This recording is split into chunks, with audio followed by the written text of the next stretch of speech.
Bismillahirrahmanirrahim.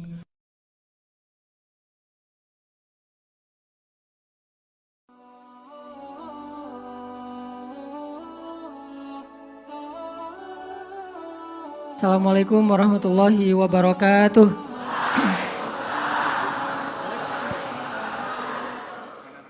Asyhadu an la ilaha illallah wahdahu la syarikalah wa asyhadu anna Muhammadan abduhu wa rasuluhu la nabiyya ba'dah. Radina billahi rabba wa bi Muhammadin nabiyya wa bil islami dina. Allahumma salli wa sallim wa barik ala sayyidina Muhammadin wa ala alihi wa sahbihi ajma'in. Rabbi syrah li sadri wa yassir li amri wahlul 'uqdatan min lisani yafqahu qawli. Teman-teman anak-anak muda kota Bekasi yang dirahmati Allah, mudah-mudahan Allah Subhanahu wa taala mencatat semua nama kita yang ada di sini. Dan Allah pasti menunaikan janji yang pernah diucapkan Nabi, siapa yang menempuh jalan untukmu, maka Allah akan mudahkan untuk dia jalan mendapatkan jodoh. Salah.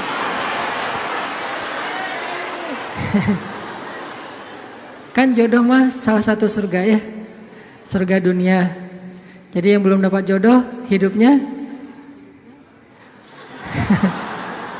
mudah-mudahan Allah Subhanahu wa taala mencatat setiap langkah kaki kita itu dilipat gandakan ribuan bahkan jutaan kali lipat. Teman-teman yang dirahmati Allah Subhanahu wa taala, hari ini kita bahas tentang bab cinta. Atau mau ganti tema? Saya agak males bahas itu pagi-pagi di depan teman-teman yang masih single, kasihan. Udah dibully. Apa sarapan hari ini? Bulian. Itu sarapan sehari-hari teman-teman yang jovisa. Teman-teman yang dirahmati Allah, bicara tentang cinta, ada satu hal yang perlu kita coba sadari betul dan kita bangun di dalam diri kita, bahwa cinta itu adalah anugerah dari langit. Cinta itu adalah anugerah dari langit. Bahwa cinta itu adalah pemberian dari Allah Subhanahu wa taala. Dan gak mungkin Allah memberikan rasa cinta yang membuat seorang hamba bertambah dosa, itu gak mungkin. Yang menambah dosa, yang menambah kejauhan kita dari Allah Subhanahu wa taala pasti bukan cinta. Jadi kalau ada rasa yang buat kita gak khusyuk dalam sholat, pasti bukan cinta. Kalau ada rasa yang bikin kita jadi sakit hati, pasti bukan cinta. Kalau ada rasa yang kemudian bikin kita malah melakukan perbuatan-perbuatan yang Allah gak suka, pasti bukan cinta. Itu disebut dengan wasawisus syaitan yang ada di dalam hawa nafsu manusia. Sedangkan cinta semuanya berasal dari Allah Subhanahu wa taala. Dan cinta yang Allah titipkan kepada kita di antara hamba-hamba Allah di muka bumi, di langit dan seterusnya, itu cuma satu bagian dari 100 bagian cinta yang Allah simpan di dalam surga. Jadi satu bagian itulah yang kemudian kita lihat dari seorang ibu kepada anak, dari seorang ayah kepada putranya, dari seorang anak kepada orang tuanya, dari seorang pasangan kepada pasangannya, suami istri, istri kepada. Satu bagian yang kemudian dibagi di antara hamba-hamba Allah yang sangat banyak, miliaran bahkan tidak terhitung. Cuman satu bagian. Satu bagian itu kita udah bisa ngelihat pengorbanan seorang suami yang luar biasa. Kayak misalnya teman-teman yang nge-follow Rumah Teduh Sabadiin, ada seorang anak ngerawat ibunya. Dia di detik-detik terakhir sebelum ibunya wafat, dia bacain Yasin, dibacain Al-Quran, dia pijat-pijat ibunya, dia belai ibunya, dia penuhi semua hak ibunya. Dan ini adalah gambaran hanya partikel kecil dari satu bagian cinta yang Allah turunkan ke muka bumi.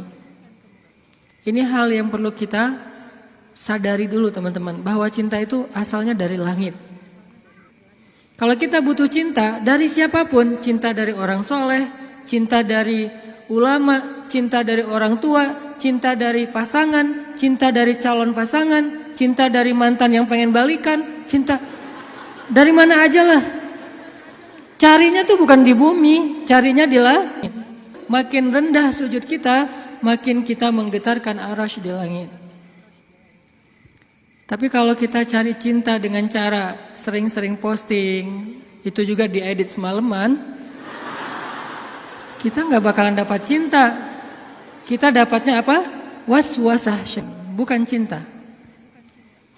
Terus nggak boleh posting, Ustaz? Boleh, dan saya juga sering posting. Cuman bukan gitu cara mencari cinta. Apalagi diedit habis-habisan, pakai apa? Aplikasi berganti-ganti. Ini kurang apa? Bright lah, apa? Kurang charming. Akhirnya diedit. Justru yang muncul dari itu adalah kekecewaan. Makanya kalau kita mencari cinta itu adalah dengan sujud, dengan doa, dengan taqarrub kepada Allah Subhanahu wa taala, mendekatkan diri pada Allah. Sehingga kalau kita udah cinta dari Allah Subhanahu wa taala, maka Allah akan mendatangkan sekian banyak orang untuk mencintai kita. Ada yang dengan status pasangan, ada yang dengan status orang tua, ada yang dengan status teman, ada yang dengan status apapun, bahkan kadang gak dikenal, tapi dia mencintai kita karena Allah Subhanahu wa ta'ala. Dan itulah cinta yang berlimpah. Kebayang gak di antara banyak makhluk, kira-kira gimana yang 99 bagian yang Allah simpan di dalam surga, dan itu diberikan hanya kepada segelintir hamba Allah yang masuk ke dalam surga doang. Kan banyak yang gak dibangkitkan ya, hewan, tumbuhan, mereka tidak dibangkitkan kecuali beberapa jenis hewan dan tumbuhan yang disebutkan di Al-Quran. Tapi pada umumnya hewan tidak mengalami hari berbangkit. Jadi tidak ada hewan yang mendapatkan 7 golongan hewan yang dapat naungan di padang mahsyar, gak ada itu. Yang ada manusia. Kalau hewan ngikut manusia, kalau dia berjasa dalam dakwah manusia dia terlibat. Tapi pada umumnya hewan dan tumbuhan itu tidak dibangkitkan. Padahal jumlahnya miliaran. Itu adalah satu cinta dibagi rata. Gimana 9 cinta dibagi kepada sedikit hamba Allah Subhanahu wa taala. Makanya Allah mengatakan di dalam surga itu la khaufun 'alaihim wa lahum yahzanun. Di surga itu tidak ada rasa takut, tidak ada rasa kecewa. Enggak ada lagi di surga itu adegan live group, itu udah enggak ada. Di surga itu enggak ada grup yang nge-live kita, kan lebih sakit ya. Di live sama grup. Kalau kita nge-live grup masih mending. Kalau grup yang nge-live kita, gimana caranya? Tiba-tiba grup sepi, nggak ada broadcast, nggak ada chat. Ternyata mereka bikin grup baru, kita doang yang nggak di-invite. Itu di akhirat udah nggak ada di surga live group, di live sama grup. Di surga itu udah nggak ada bulian. Kenapa nggak ada bulian? Karena udah nggak ada jomblo. Selama masih ada jomblo. Semangat nih kalau udah bab ya kayak gini. Saya bukan mau menzolimi teman-teman gara-gara sering ngebully jomblo. Enggak, saya enggak ngebully, saya cuma empati doang. Kasihan sih. Kasihan boleh ya. Sebagian doang, yang lain insya Allah gue mah asik-asik aja Ustadz sebagai single villa gitu ya. Enggak masalah. Cuman ada sebagian yang mungkin masih berat menjadi seorang yang single. Apalagi baru aja kemarin diputusinnya dengan bahasa yang enggak enak lah gitu. Kita adik kakak aja ya, kan gak enak tuh. Tahu gak teman-teman, ada cara mutusin yang lebih kejam dari itu. Kan yang biasa tuh, kita temenan aja ya gitu ya. Atau kita adik kakak aja. Ada gak orang yang diputusin sama pasangannya, dibilang, kamu tuh jadi ibu saya aja ya. Kamu tuh seperti ibu buat saya. Ada. Dalam bahasa fikih disebut dengan zihar. Dalam bahasa saya disebut dengan diputusin dengan cara paling kejam. Di mana ayat zihar? Nanti coba teman-teman kita baca satu ayat aja di dalam surat Al-Mujadilah. Teman-teman bisa buka mushaf Al-Quran. Kita coba buka surat Al-Mujadilah surat 58. Surat Al-Mujadilah ayat 1. Ini salah satu ayat diputusin di dalam Al-Quran. Dan diputusinnya dengan cara yang paling kejam menurut Al-Quran. Saking kejamnya Allah kasih semacam punishment buat yang mutusin dengan cara harus berpuasa selama 2 bulan berturut-turut. Jadi kan kamu dan saya jadi anak sama ibu ya, berarti dia harus berpuasa 2 bulan berturut-turut. Kenapa? Kejam banget. Dan Khawlah bintu Sa'labah yang disebutkan di dalam ayat ini pernah digituin sama suaminya. Dulu ketika dia masih muda, suaminya meminang dia, menikahinya. Setelah Khawlah menjadi tua, suaminya kemudian jadi marah-marah kepada Khawlah dan mengatakan, pokoknya buat saya kamu itu seperti ibu. Ini bahasa zihar kalau dalam bahasa fikih. Atau diputusin kalau dalam bahasa kita. Diputusin oleh suami sendiri dengan kata-kata, kamu itu seperti ibu buat saya. Akhirnya Khawlah bintu Sa'labah sedih banget. Khawlah sedih luar biasa. Tapi dia penasaran, maksud kata-kata suami saya apa? Maksudnya saya udah haram buat dia selama-lamanya atau itu tidak berlaku? Akhirnya Khawlah datang kepada Rasul. Ya Rasulullah, dia japri Rasul. Dia bilang, ya Rasul, saya diginiin sama suami saya. Kata suami saya bahwa dia buat saya itu, saya seperti ibu bagi dia, di capture. Apakah ini berarti saya sudah haram buat suami saya ya Rasul? Kata Nabi, ya wahai Khawlah, sudah haram. Akhirnya Khawlah sedih banget. Cuman Khawlah kalau sedih gak mau pakai emotikon nangis kepada orang lain. Emotikon nangisnya hanya kepada Allah Subhanahu wa taala. Disebut dengan watashtaki ilallah, curhat kepada Allah. Dia tidak curhat perasaannya kepada makhluk. Kan curhat itu meluapkan isi hati dan perasaan ya, curahan hati. Artinya dia nggak mau mengekspresikan perasaan senang dan sedihnya kepada manusia. Kalau perlu bikin emotikon yang khas atau beli emotikon, dapat hadiah emotikon khusus, emotikon mellow dari teman-teman. Dia nggak mau mengekspresikan kesedihan dia kepada manusia. Biar yang tahu kesedihan dia cuma 2. Allah kemudian pasangannya yang halal. Orang lain gak tahu kalau dia sedih.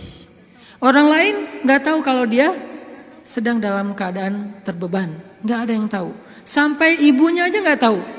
Ayahnya aja gak tahu. Temennya gak tahu. Gengnya tuh gak tahu. Geng SMP, SMA, SD gak ada yang tahu. Sehingga satu-satunya yang tahu perasaan Khawlah yang luar biasa terpukul, terlukanya luar biasa, cuman Allah Subhanahu wa taala. Wa tashtaki ilallah, kemudian dia curhat kepada Allah. Itu cara yang paling baik dalam menemukan cinta. Ketika cinta itu mulai flat, ketika cinta itu mulai enggak ada rasanya, maka menumbuhkan kembali cinta itu dengan cara wa tashtaki ilallah. Gini caranya. Bukan gini. Tapi hal yang paling baik untuk dia lakukan kalau dia pengen merefresh cintanya, menambah rasa cinta, dan itu enggak hanya berlaku untuk pasangan, berlaku juga untuk teman, cinta karena Allah, berlaku juga kepada guru, berlaku juga kepada orang tua, berlaku kepada anak. Kalau kita ngerasa cinta kita mulai garing nih, mulai rasanya tuh hambar, maka yang kita lakukan watashtaki ilallah, minta kepada Allah Subhanahu wa taala. Karena dialah yang Allah titipkan, yang Allah kirimkan dalam hidup kita untuk kita luahkan semua rasa. Rasa bahagia, rasa cinta, rasa sedih, rasa kecewa. Semua ke dia, bukan ke orang lain. Kalau kita punya pasangan tapi rasa itu diungkapkan kepada orang lain, maka kita mencurangi pasangan kita. Kita punya pasangan tapi curhatnya ke orang, jadilah TTM ya. Ini berarti kita curang, gak fair sama pasangan kita. Toh kita juga gak mau digituin oleh pasangan kita kan. Terus apa yang harus kita lakukan? Kalau kita ngerasa pasangan kita gak pengertian, ada zat yang maha pengertian untuk kita curhat kepadanya. Kenapa harus orang lain? Dan Allah gak akan pernah ngebocorin curhat kita ke siapa-siapa teman-teman. Allah sebaik-baik penjaga rahasia. Dan Allah senang banget dengar curhat kita. Beda dengan orang. Kalau orang teman siapa gitu dengar curhat kita, misalnya kita telepon. Kita telepon di loudspeaker sama dia, ditaruh di meja, terus dia ngapa-ngapain ya. Kita ngomong panjang lebar. Pas udah lama gak dapat respon, kita nanya, kamu dengar gak sih? Dia langsung lari. Ada yang lebih parah lagi tuh. Bukan cuma di loudspeaker. Kita baru mulai curhat, dia balik curhat. Aku habis dimarahin sama suami aku. Wah, laki-laki itu emang kayak gitu. Gue juga tiap hari dimarahin. Tahu nggak gimana cara dimarahin? Panjang tuh. Akhirnya malah dia yang curhat. Kita curhat, dia jadi dapat banyak info. Akhirnya dia nikung. Parah banget ya. Pernah ditikung sama teman curhat? Ada sahabat Nabi yang pernah ditikung. ditikung fisabilillah. Namanya Abu Darda. Abu Darda, temenin aku dong. Ngapain? Ngelamar seorang perempuan, seorang cewek. Soleha, hafizah, cantik, terpelajar. Kayaknya nih calon makmum ideal banget. Kenapa ideal? Yang salah baca ketika sholat dia bisa benerin. Tapi insya Allah imamnya gak bakalan salah baca. Kalau yang dibacanya Al-Ikhlasnya. Gua mah pede, gak nyari makmum yang hafiz-hafiz banget. Kenapa? Karena kalau ngimamin surat Al-Ikhlas, jadi gak pernah salah. Salman ngajak Abu Darda. Abu Darda nemenin, datang ke rumah cewek itu. Pak, saya mewakili Salman, pengen ngelamar anak bapak, putri bapak. Kata bapak ini, ya udah saya tanyain dulu ke putri saya. Kalau dia setuju nanti saya nikahkan kalian. Harus nanya dulu ke perempuannya, ke putrinya. Karena gak boleh nikah paksa dalam Islam. Sama dengan gak boleh menghalangnya yang sudah punya niat baik untuk menikah. Sama dengan kita menghalang-halangi anak kita untuk datang ke masjid beribadah. Calon mertua. Gak boleh menyusah-nyusahin anak kita yang pengen beribadah. Apa ibadahnya? Nikah. Bukankah nikah itu setengah dari agama?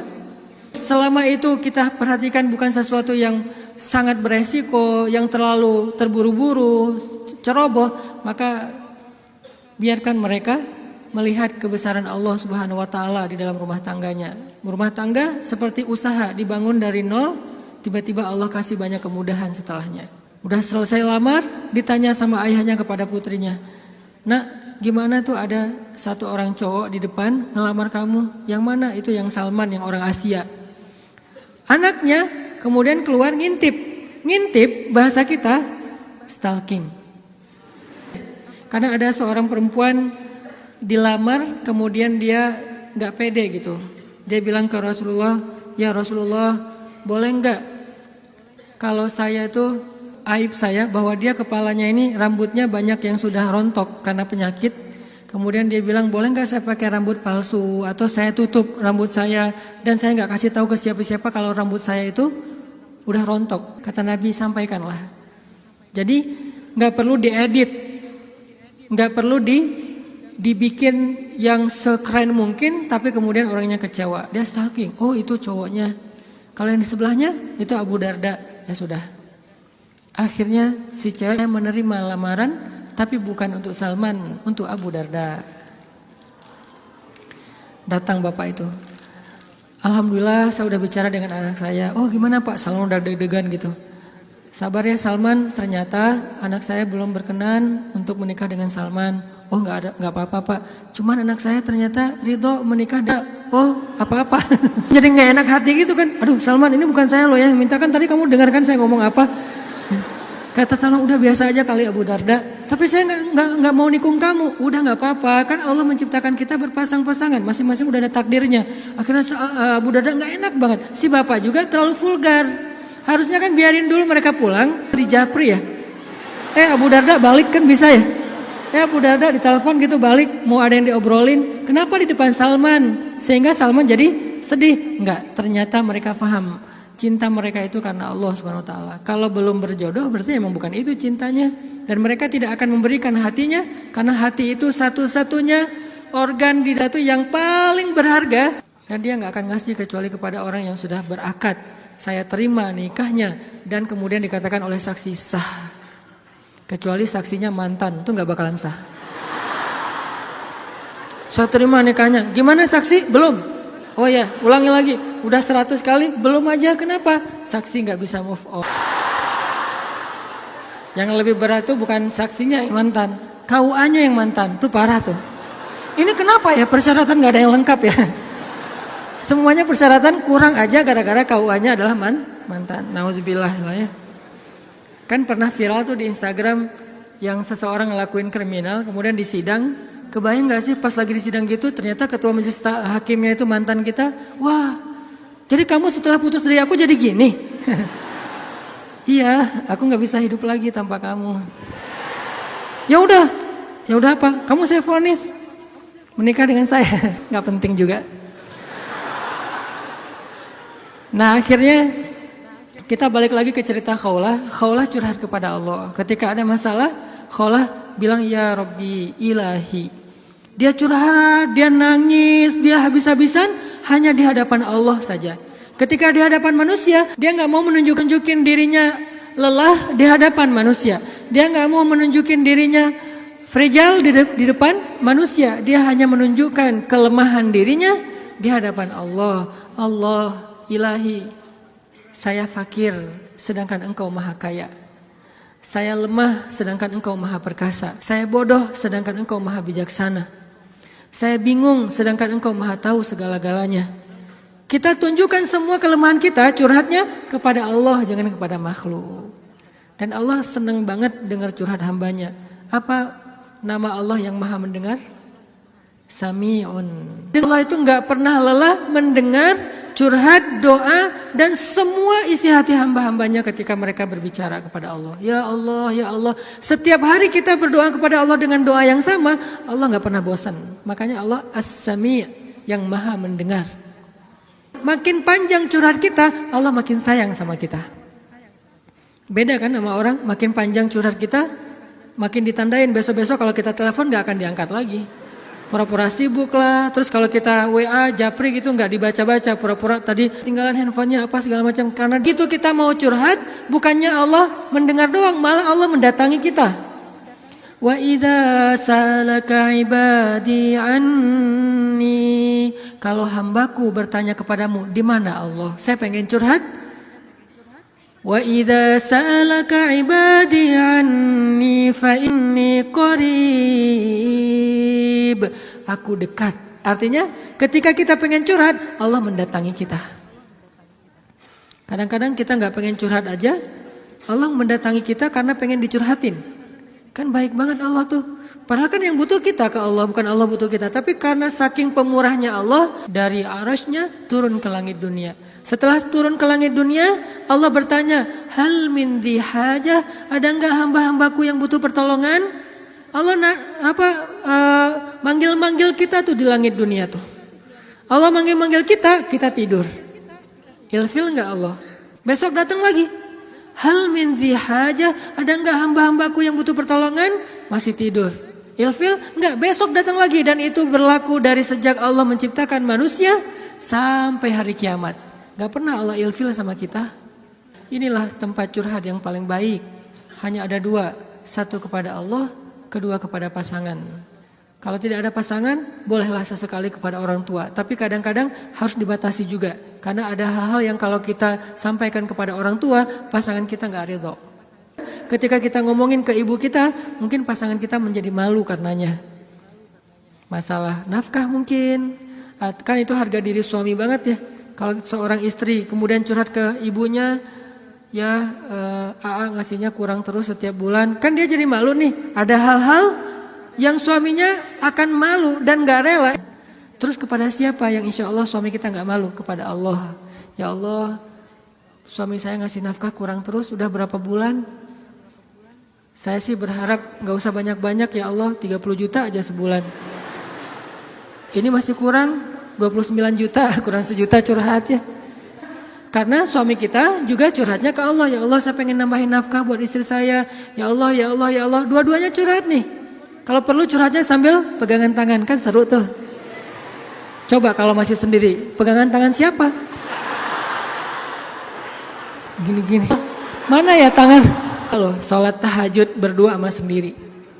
Kalau sendiri yang banguninnya alarm, nggak enak banget tuh. Ring, apa sih berisik? Tapi kalau udah berpasangan, yang banguninnya suara lembut. Kang, bangun. Akhirnya makin tidur. Ini tapi bukan fikih ya. Ini iseng-isengan saya doang nanya ke istri saya. Yang. Kalau kita sholat tuh boleh gak sih gandengan? Istri saya nanya, gandengan gimana? Jadi kita tengah malam tuh nanya-nanya kayak gituan. Gandengan gimana? Gini, jadi kita takbir terus. Boleh gak sih kayak gitu? Nanya ya. Tapi kalau deketan boleh kan? Boleh. Ya udah deketan lagi dong. Lagi sah.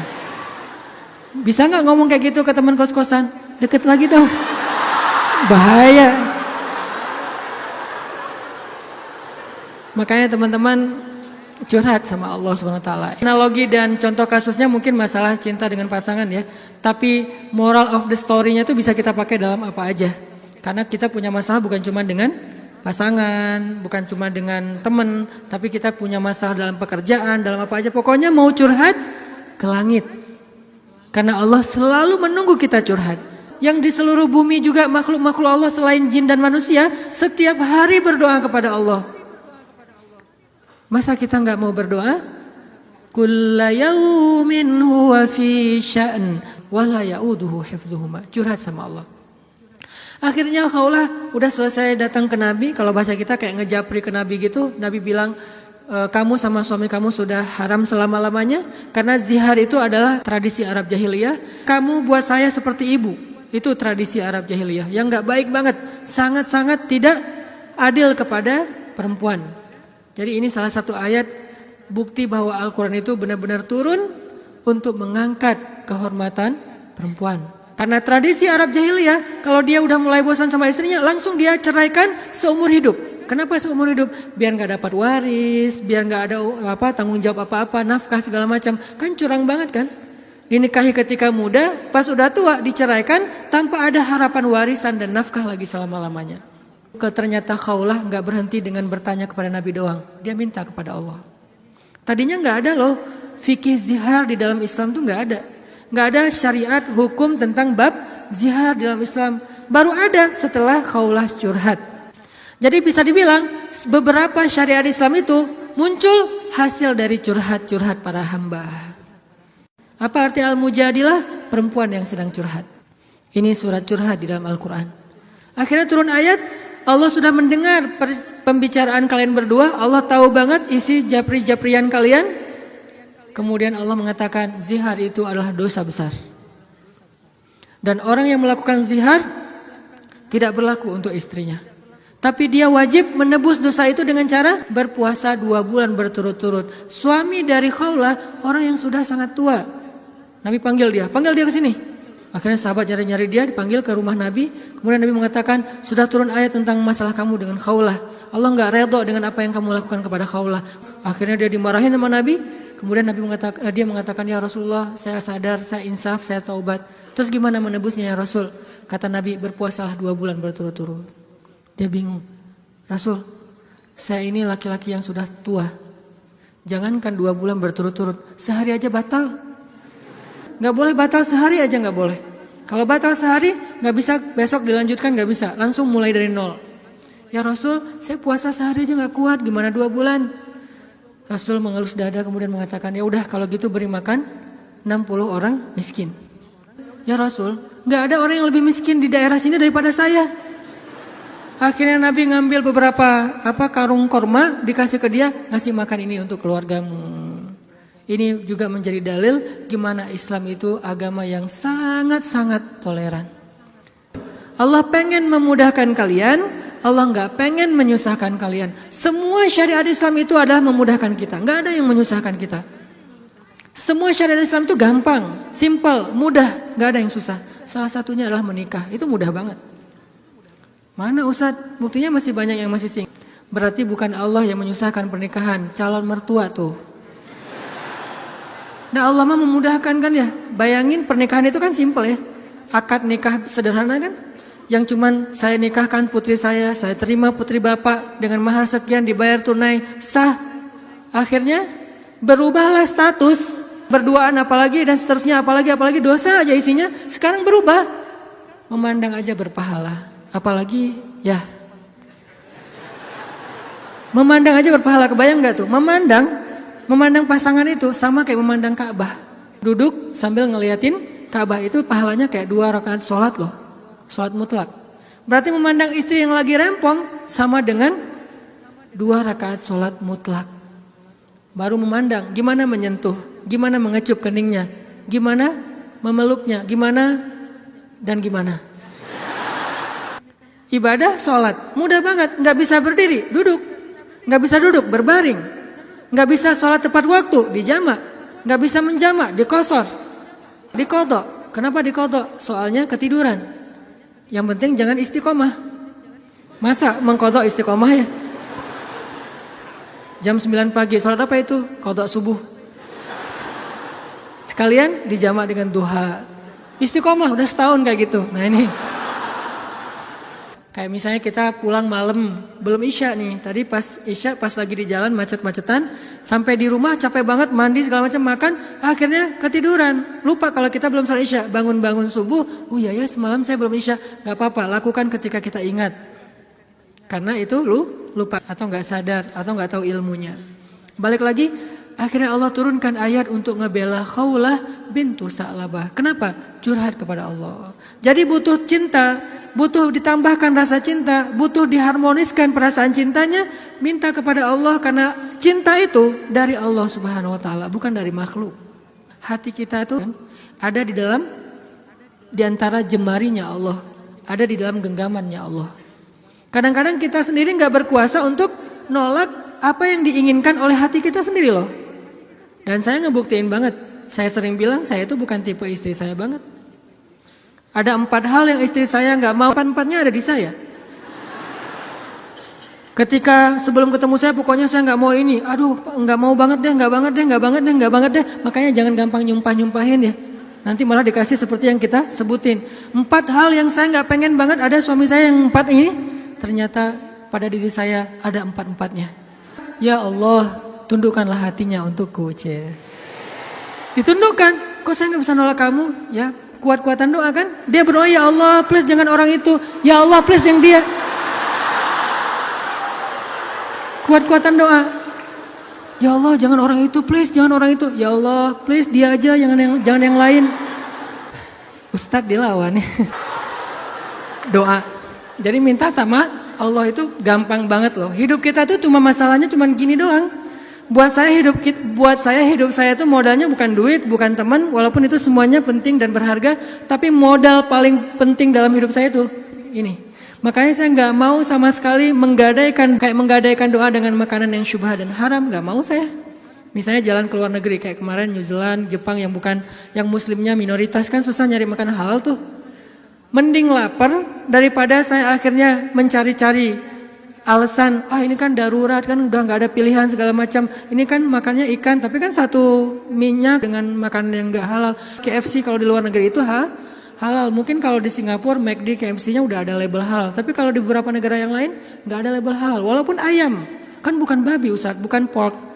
Tapi kan dia nggak disembelih dengan nama Allah. Saya nggak mau. Pengen ngerasain gimana ya rasanya ayam goreng di mana gitu, ayam kriuk di mana, dia beda dengan di Indonesia. Tapi kan itu bahayanya bukan masalah hal haram, menggadaikan doa kita. Begitu kita makan, kenyangnya cuma sebentar, nanti juga udah lapar lagi, tapi doa kita ditolak 40 hari 40 malam. Dimana kalau pas lagi di luar negeri, terus kita ada masalah di imigrasi pas di bandara, kita berdoa gimana cara Allah akan mengabulkan? Kenapa? Modal kita dalam hidup tuh doa banget tuh. Saya ngerasa banget banyak keajaiban dalam hidup gara-gara berdoa. Bukan berarti saya udah soleh ya, bukan. Allah yang maha baik. Minta, ya Allah saya lagi butuh ini. Jadi duit kita teman-teman ada di sisi Allah. Jadi gak usah khawatir, tinggal minta. Teman-teman khawatir gak nyimpan duit di bank? Gak khawatir kan? Uang ada di bank 1M. Tenang kan? Kenapa kok tenang nitip uang 1M kepada manusia, tapi gak tenang menitipkan harta itu kepada Allah? Ini gak fair nih imannya nih. Kalau Allah lebih dahsyat daripada kartu dan buku rekening apa? Allah tidak pernah ingkar janji. La yukhliful mi'ad. Allah lah yang memberi kalian rezeki. Allah lah yang menjamin untuk kalian hidup. Sehingga buat saya pribadi, saya tuh orang kaya.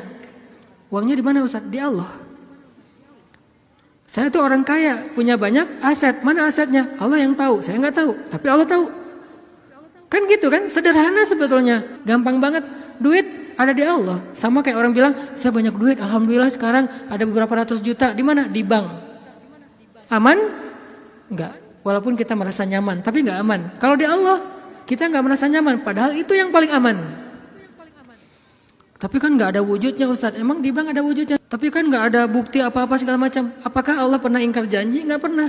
Tapi nariknya gimana Ustaz? Kalau ke bank kita tinggal datang ke tellernya, kita minta. Kalau ke Allah lebih gampang, gak perlu macet-macetan ke teller, gak perlu ngambil nomor antri, tinggal gini doang. Lebih mudah. Gak ada tapi untuk Allah. Tapi itu hanya berlaku buat kita. Sebaik apapun kita ada tapinya. Tapi kan dia juga manusia. Minimal. Kalau enggak, tapi kan dia gak jujur, tapi kan dia jahat, tapi kan dia curang. Kalau dia orang baik, tapi kan dia manusia. Tetap ada kurangnya kan? Kalau Allah nggak ada tapinya. Allah nggak akan memberikan harta karena kekurangan. Allah Maha Kaya. Allah terlalu sibuk. Allah Maha Kuasa. Allah nggak dengar. Allah Maha mendengar.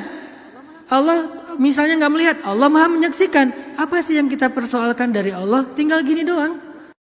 Tapi saya udah sering gini nggak didengar sama Allah. Berarti kita nggak punya kontrak. Kontrak itu udah kita batalin dengan makanan yang haram. Kontrak itu udah kita batalin dengan memutuskan silaturahim. Kontrak itu udah kita batalin dengan berburuk sangka kepada Allah. Itu kan yang membatalkan kontrak.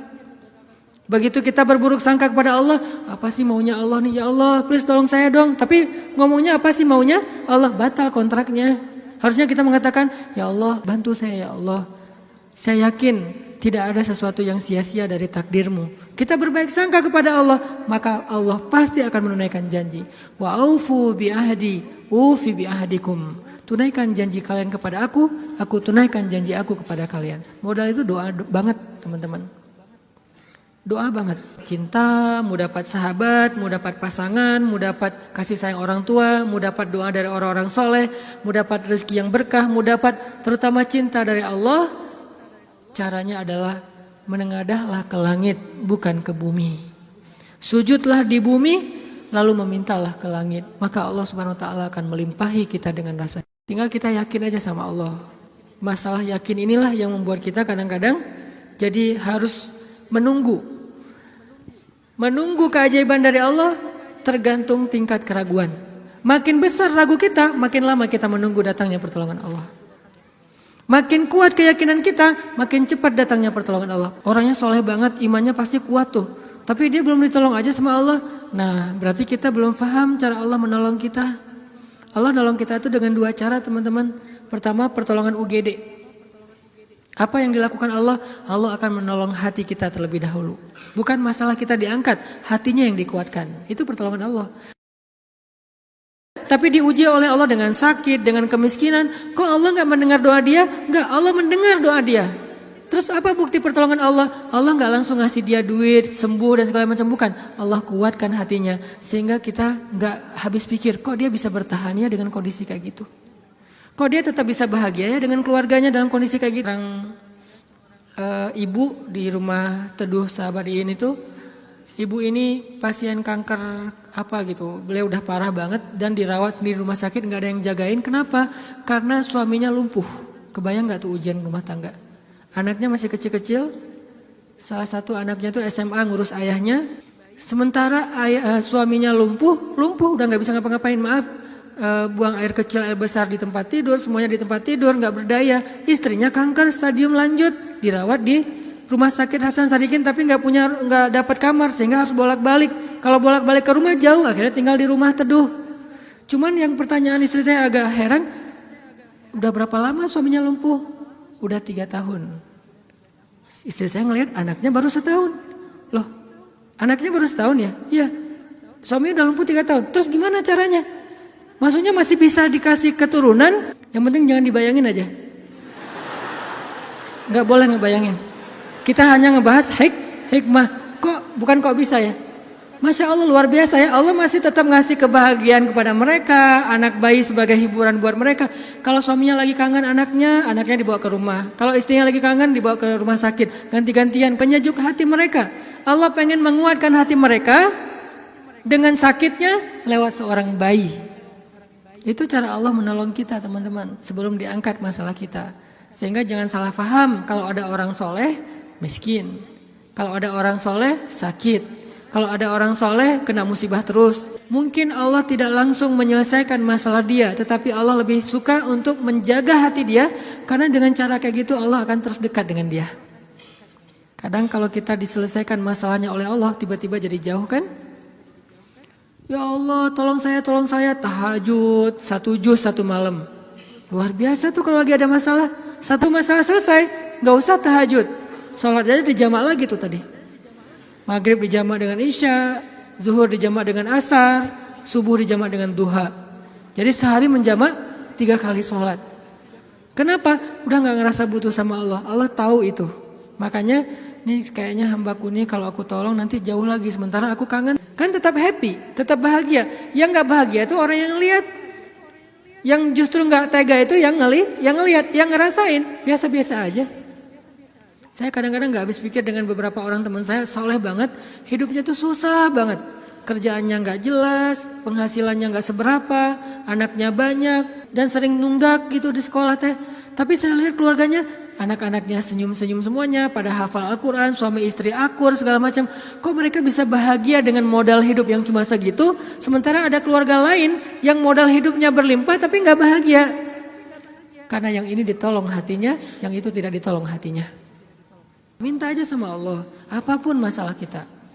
Apalagi cuma masalah perasaan hati. Allah bolak-balikan hati sesuka Allah. Gampang banget buat Allah. Kadang-kadang yang saya cerita, ketika kita terbesit dalam hati aja Allah wujudkan kan. Kayak ada seorang ibu di Dumai, cuman terbesit di hati gak ngomong loh. Tiba-tiba saya kepikiran pengen ke Dumai. Kenapa Ustaz? Gak tahu, pengen aja ke Dumai. Akhirnya kita ngumpulin tuh daftar yang ngundang di seluruh Indonesia, terus kita yang nentuin mau kemana. Ke Dumai Akhirnya nentuin beli tiket ke Dumai, walaupun sebetulnya jadwalnya tuh rush banget loh. Jadi jadwalnya tuh sangat padat, tapi bela-belain ke Dumai. Kenapa? Allah yang menuntun hati saya, menggerakkan hati saya untuk datang ke Dumai. Begitu saya sampai di Dumai, ternyata Allah men-setting beliau yang menjemput kita di bandara, lalu satu mobil, kata beliau, inilah batin saya sebulan yang lalu. Allah ngasih bukan cuma di sebuah taklim, satu mobil bisa curhat masalahnya. Bukan saya soleh, bukan, dianya yang solehah. Allah yang maha baik. Dan kita bisa banget. Jadi kalau orang bisa datang ke kita lewat doa, berarti jodoh juga bisa datang ke kita lewat doa. Tinggal kuat-kuatin aja doanya kayak tadi. Saya pernah satu raudhah dengan seorang calon pejabat ya. Satu raudhah, dia lagi umroh, saya juga lagi umroh. Kita satu karpet hijau tuh raudhah. Kebenaran saya tahu beliau dan gak setuju dia menjabat karena banyak mudaratnya daripada manfaat. Dan saya tahu karena mau menjabat waktu itu, dan saya tebak-tebak aja nih kayaknya doanya supaya dia dipilih nih. Dia doa di sebelah saya juga doa di sebelah dia. Saya doanya pas dengerin kayaknya khusyuk banget doanya, nangis-nangis itu. Ya Allah, tolong jangan kabulkan doa orang di sebelah. Ya. Karena mudaratnya lebih banyak, saya nggak rela banget dia yang berkuasa karena bahaya banget. Jelas doa itu yang paling luar biasa. Sama kayak kita menjalani hidup, ada masalah dikit tinggal gini kan. Sama kayak kita ada asuransi, ada masalah dikit tinggal klaim. Cuman ngeklaim asuransi kan lama nih.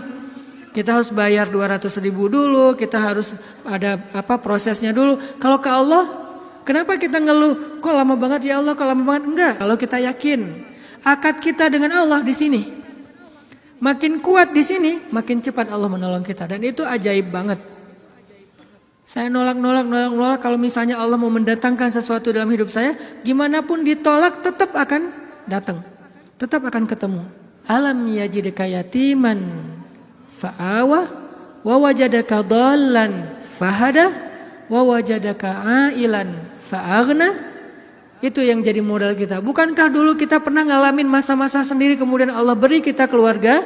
Masa-masa ketika kita bingung Allah beri kita petunjuk. Fa ammal yatima fala taqhar wa ammas sa'ila fala tanhar wa amma bi ni'mati rabbika fahaddis.